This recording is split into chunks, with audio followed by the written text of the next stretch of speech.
Look at this diagram comparing a human silhouette to a massive pile of sugar. That pile represents exactly 100 pounds, the staggering amount the average American consumes every single year. But thousands of years ago, a single pound cost a common laborer the equivalent of an entire month's wages. The story of this crop does not start in a factory. About 10,000 years ago, on the island of New Guinea, indigenous people discovered a tall, thick grass growing wild in the jungle. They pulled it from the ground and chewed the raw stalk, strictly for quick energy. There was no refining, no processing, just people biting into a plant to taste pure, concentrated sweetness. By around 3500 BC, the plant made its way to the Indian subcontinent, where local farmers first figured out how to extract the juice, boil it down, and let it crystallize into a rough brown solid they called khanda. For the first time, sugar could be stored and transported.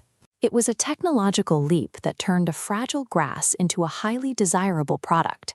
When this crystallized sweetness finally reached Europe centuries later, it was incredibly rare.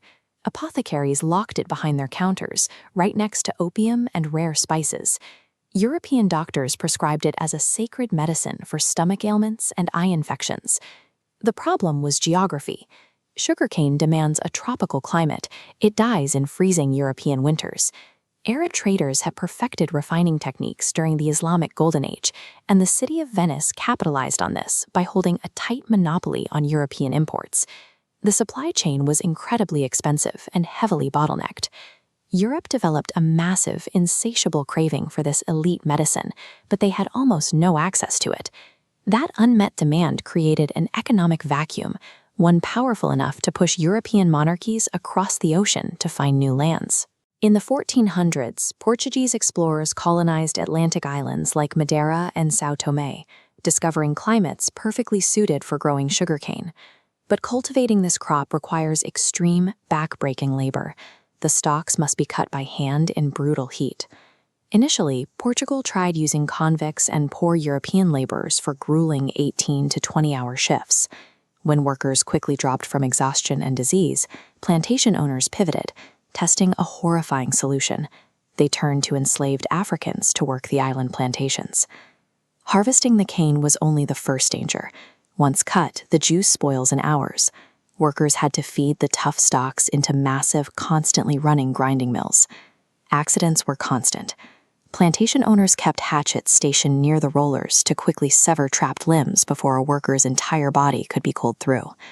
This ruthless efficiency paid off for the empires. Sugar quickly became the most valuable commodity traded across the Atlantic, driving the massive triangle trade route. The sheer profit from selling it built mansions in London and funded global navies. But this system pushed human endurance past its breaking point. In 1791, enslaved workers in the French colony of Saint-Domingue, what we now call Haiti, rose up. They burned the plantations to the ground and fought for 12 years, eventually defeating European armies to create the first free Black Republic in the Western Hemisphere. Sugar did not passively benefit from slavery. The specific, relentless biological demands of cultivating sugarcane directly drove the transatlantic slave trade, and ultimately provoked the violent destruction of that same system in Haiti. Haiti's independence sent shockwaves through Europe. Napoleon lost his most profitable colony overnight, effectively bankrupting his Caribbean sugar empire. To recoup his massive financial losses, he was forced into a fire sale, selling the massive Louisiana territory to the United States for pennies an acre. France still needed sweetness, and with British ships blockading tropical ports, Napoleon desperately poured resources into a domestic alternative. He invested heavily in European sugar beets. For the first time in thousands of years, the tropical monopoly on sugar was broken by a vegetable that could grow in cold dirt. On this chart of 19th century global sugar prices, competition between cane and beets caused a spectacular collapse in cost. Notice this second line. British working-class tea consumption skyrockets exactly as the price plummets. This newly cheap sweetener made bitter imported tea palatable to everyday workers. Industrialists quickly noticed an advantage. Factory workers pulling exhausting 14-hour shifts needed rapid energy.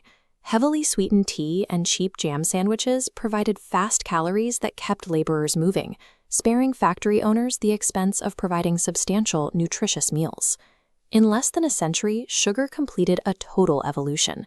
It dropped its status as a sacred medicine and an elite symbol of wealth, becoming the literal, high-calorie fuel driving the engine of modern capitalism.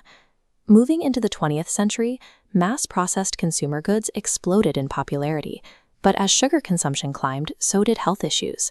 By the 1950s, internal industry research began showing a strong, direct link between mass sugar intake and rising rates of heart disease. Instead of sharing these findings, the industry buried them. In 1967, the Sugar Research Foundation paid 3 Harvard scientists the modern equivalent of $50,000 to publish a highly influential review. They deliberately downplayed sugar's role in heart disease, placing the blame squarely on dietary fat. This cover-up shaped public policy for decades. The government aggressively pushed low-fat diets, so food companies stripped the fat out of their products. To ensure the food didn't taste like cardboard, they packed it full of sugar. Then, in the early 1970s, Japanese scientists invented a new delivery mechanism. They figured out how to convert cornstarch into high-fructose corn syrup. It was a cheap, highly blendable liquid that took perfect advantage of heavily subsidized American corn agriculture.